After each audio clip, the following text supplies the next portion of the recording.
최근에 헬스장 관련 피해 중에 가장 심각한 유형은 폐업에 따른 환불 불가, 먹튀 사태인데요. 환불이나 손해배상 청구가 불가능한 상황이 빈번하게 발생하고 있어요. 이 경우 소비자가 현실적으로 대응할 수 있는 유일한 방법이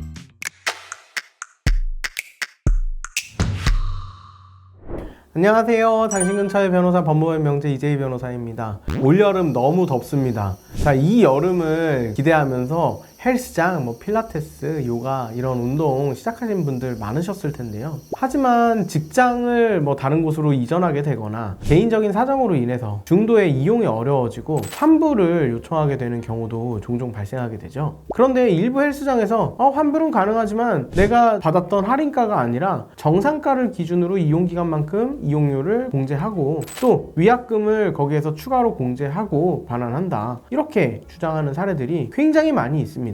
그래서 오늘은 이러한 헬스장의 조치가 과연 법적으로 타당한 것인지에 대해 다뤄보려고 합니다. 사실 이 금액이 그렇게 크지가 않기 때문에 소송으로 다뤄지는 경우가 없어서 마땅한 판례는 찾기가 어려워요. 그런데 공정거래위원회에서 큰 대형 헬스장의 약관에 대해서 심사 청구를 시민단체가 넣어가지고 서울시내 주요 대형 헬스장 7곳에 할인가보다 훨씬 높은 금액의 정상가를 기준으로 이용료를 공제하도록 한 이 규정에 대해서 약관법 위반이다, 이렇게 주장하면서 심사 청구를 하셨죠. 이에 대해서 공정거래위원회가 이것만으로는 불공정 약관으로 보기 어렵다, 이런 판단을 내렸는데요. 그 이유를 한번 살펴보면요, 할인가를 기준으로 환불 공제를 해주는 거를 인정해버리면 일정 기간만 이용한 후에 해지한 장기 계약 회원이 같은 기간을 정상가로 이용한 단기 회원보다 더 적은 금액을 부담하게 되니까 이 소비자 간의 형평성을 해치는 결과가 발생할 수 있다는 점입니다. 다만 이런 구조가 약간 장기 계약을 유도하게 되는 부작용을 초래하고 최근에 사회 문제로 대두됐던 그런 헬스장 먹튀, 이 사태의 원인과도 연결될 수가 있다고 설명을 하기는 했어요. 그렇다면 이 정상가 기준으로 공제하는 약관은 법적으로 무조건 유효한 것이냐?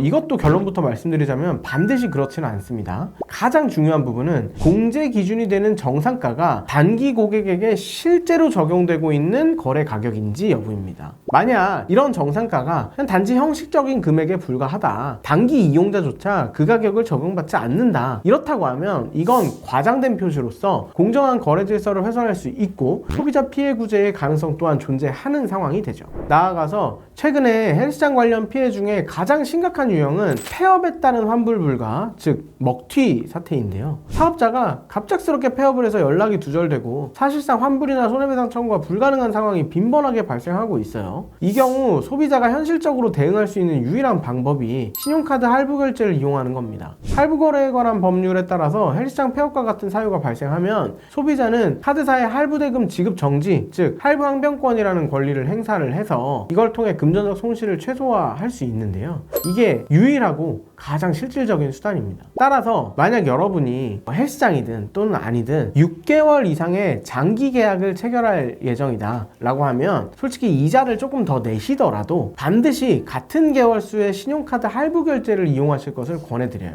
오늘은 이런 헬스장 환불과 관련한 법적인 기준과 실제 약관의 효력에 대해서 알아봤는데요. 계약서를 꼼꼼히 살피고 사전에 내 권리를 정확히 아는 것이 결국 가장 강력한 보호 수단이니까 꼭 잊지 마시고요. 오늘 영상이 도움이 되셨다면 구독과 좋아요 부탁드립니다. 끝까지 시청해주셔서 감사합니다.